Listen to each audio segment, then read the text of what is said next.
Morning everyone. This morning I am at Ropner Park for another little video in the exciting series that I like to call Jason Goes to Teesside Parks.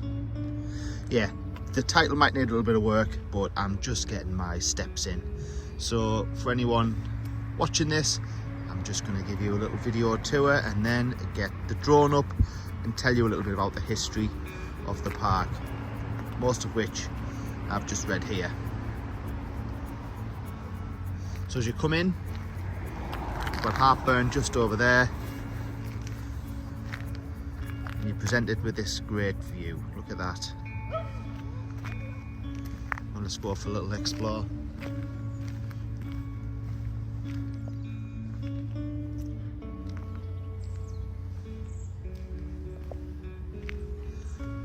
Out of the three parks that I go to in Teesside, so I'm talking about Stewart's Park, Preston Park and Ropner Park, whilst I think this is the smallest, I do think it's probably the prettiest. It looks really well established, despite being one of the newer ones actually.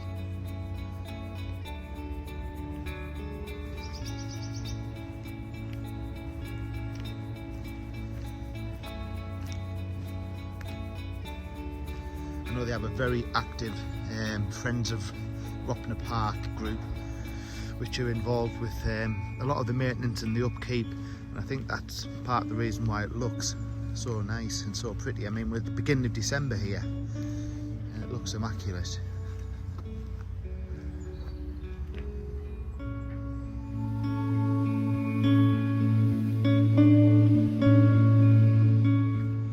So we've just walked down there from the entrance, come to the bottom where there's this lovely ornate fountain. I don't know anything about the fountain.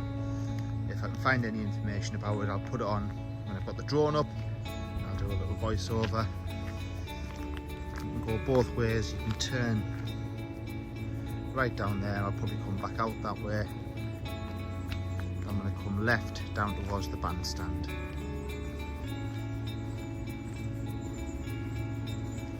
Got a park just over there. My kids used to go there all the time. Still do actually sometimes. Here we are down at the bandstand.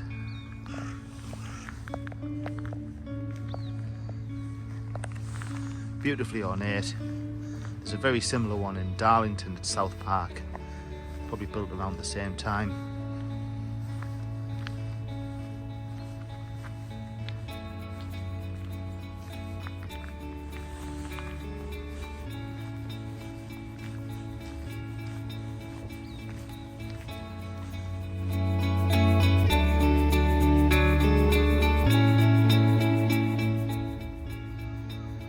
Just come down from the bandstand and we're about to head round to the lake, but again it just looks so immaculate, this park, and I think part of the reason for that is it was restored, I want to say about 2007, 2008ish, so quite recently, sort of 15 plus years ago, so relatively recently. I think that's part of the reason why it looks so tidy.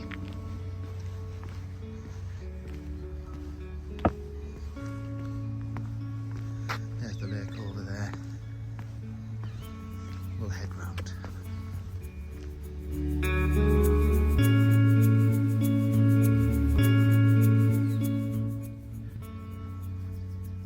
These lads here are quaggers. Sorry, I can't help it.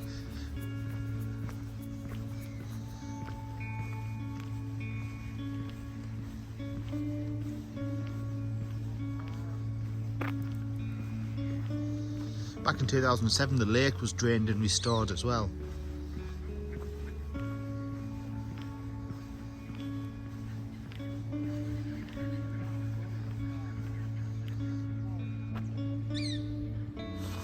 Over there, I believe that is something from the shipbuilding days. It was something that was salvaged from a shipyard nearby and placed here. When I walk back around that way, I'll find out a little bit more.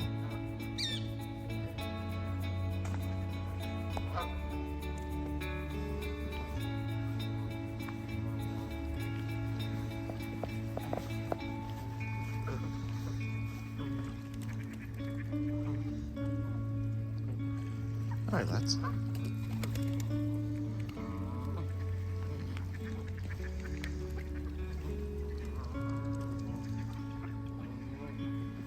I feel like I'm about to get jumped by some bird army.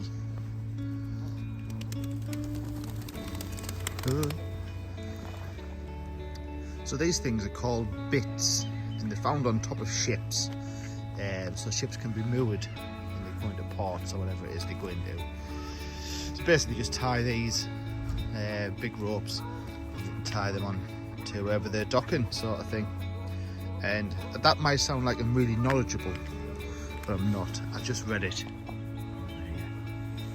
So I'll put a little picture of that up for people to read anyway.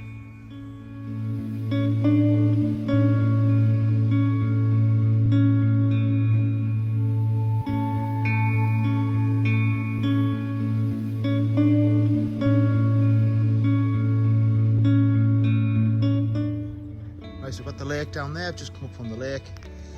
And I've just been at a coffee, which I have to say, toilets, cafe, brilliant little cafe, do bacon sandwiches, coffee's decent. I always pop in there if I can. Dog friendly too.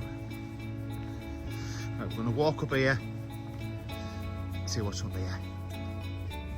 So I've just walked up to the east side of the park. We've got the park and what have you over there, the play park. I just wanted to show you this little tree. Well, not just this tree. Around this area there's loads of trees which have been planted in memory to people. They're beautiful. But this one in particular is really important to my daughter Ruby and Alfie. This was planted in memory of their nana Janet.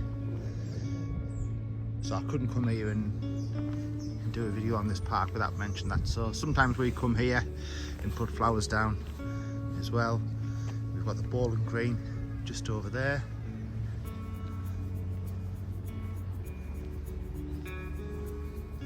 And that is just about it for my tour of this park. I'm going to get the drone up now. Now the history of this park's probably not as interesting as Stewart's Park that I did the other day, or Preston Park for that matter, but the little bit I do know about it, I'll narrate over the top whilst the drone's up. Just got to try and find somewhere where I can take off and land safely. Right, I didn't have the drone up for very long there at all. There was very nicely, some people were coming over and just asking to see what it looks like from the air, and there's quite a few people there, so I just felt a little bit distracted, so I brought it down and I didn't put it back up, just because I wanted to be fully concentrating on what I was doing, because I'm still a relative novice when it comes to flying them. So I brought it back down, showed them for 30 seconds or so. So I got a bit of footage, but it wasn't the best. But anyway, it's Ropner Park for you. We've had a nice hour here, just walking around. And what is a fantastic day. Right, well the drone is up, so we're currently looking over Ropner Park. Now, there's not a lot of history to Ropner Park that's particularly interesting, but in 1890 these were just fields. They were Hartburn fields, farmers' fields, but the council identified a need for a park in the area for the people that lived around there. The problem was they didn't have any money. So they put the feelers out, and there was a very famous Victorian shipbuilder by the name of Major Robert Ropner. Now his wife actually got wind of the council's desire to build a park, and she persuaded her husband to donate the land to the council, and they did. And in 1893 the park was opened by the Duke and Duchess of York. Now the only condition that Major Robert Ropner put on was that the council forever maintained the park and it would never be turned over for housing or anything like that. And here it is. It was redeveloped between 2004 and 2007, so it looks quite nice. But yeah, it's a beautiful place to have a little walk around. Most of the original features are still there. There was a gymnasium for boys and girls that was free to use at the time, so like a gym, but that's no longer there. But the tennis courts, the bowling green are all still there. So yeah, fantastic little walk around. Not the biggest park, but it's got a nice little lake. If you've got young kids, you can go and feed the birds. So yeah, thanks for watching.